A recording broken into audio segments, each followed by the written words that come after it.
The World Series of Poker is underway here in Las Vegas, bringing together some of the best players in the world, including one who also mastered a different game of strategy. She certainly has. Yes, she has. Jennifer Shahade is a poker player, three-time national chess champion, and author. She's here to talk about her WSOP run, why chess is booming again, and what both games can teach us about making smarter decisions. Good morning. Hey, good morning. We already started kind of getting into the game during the break, which is fun, but you're back in Las Vegas for the World Series of Poker. So how has your chess background helped your poker game overall? So much, mainly because I see poker as a game like chess where you're looking for the best move. It's not about whether you hit your card or not. It's about whether you made the right decision before you had all that info.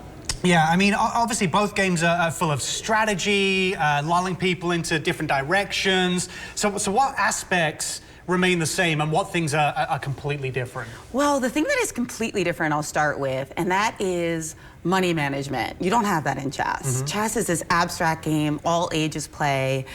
Sometimes there's an entry fee, but a lot of the time it's sponsored. And in poker, it's really like the most important thing, bankroll management, we call it.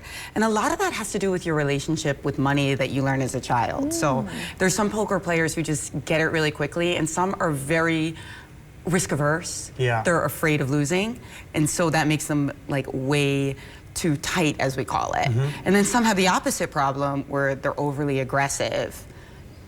Yeah, and sometimes that can work in their favor, I imagine. So chess has been more popular, I think, in recent years. So why do you think more kids and families are starting to get into this game? Oh, because it's a mind sport and you can play it your whole life. I think the popularity are also stemmed from the chess boom that started in the pandemic with the Queen's Gambit. Yes, what a show. Yes, and with people just playing online more on their phones and on their computers. It's a way to meet people from all over the world, and you can always find someone that's right around your level. That's really crucial in chess, because if you play somebody much better than you, you're always gonna win, you're always gonna lose. And if you play somebody much worse, you're always gonna win. That's not true in poker, but it is in chess. Yeah. But these days, with it being more popular, it's kind of a virtuous circle because you can always find someone at your level. Yeah, I experienced that the first three moves that I made on the board here. Yeah. And then it seemed like you got a little risky, and I thought that was interesting. Well, no, luckily we got called back from break. We had to go into the segment.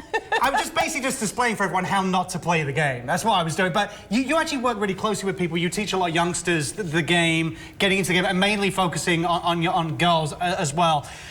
Why is it such a valuable game? What is it about that, apart from the connection that you mentioned with people being able to, you know, meet like-minded people? What do you think is the value of learning chess? Well, I think in both chess and poker, it's all about getting into that flow experience, which we're so lost with these days, with all the pings and dings and notifications. When you're playing chess or poker, that's all there is. Electronics aren't even allowed. So when you're playing a game right now and you're able to just absorb yourself in it, I think that feeling is very addictive. In a good way. Yeah. There's a level of being present that you have to be. So your book, actually, Thinking Sideways, is about making better decisions. So I see you guys over here. What's one lesson from chess or poker that really everyone can use? Well, in chess, most games are timed, right? So you can't just think forever. So what you have to do is you have to figure out how much time each decision deserves. And what some people do is they overthink and they go in circles. They just start thinking about the same idea over and over and over again. And it's like, no, you have to make a decision. Once you've considered your choices and you've analyzed them, you choose. You can't just think in circles hoping that there's going to be some extra info that's going to drop from the sky. And this is something I think we can all do in life as well. Well, thank you for coming in.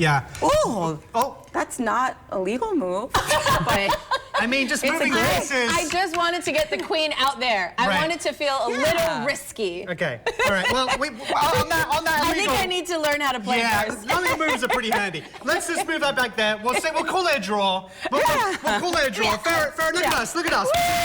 Get your triple threat here. You can get yourself a copy of Jennifer's book, Thinking Sideways, at simonandschuster.com, and follow her on YouTube at Jen Shahade.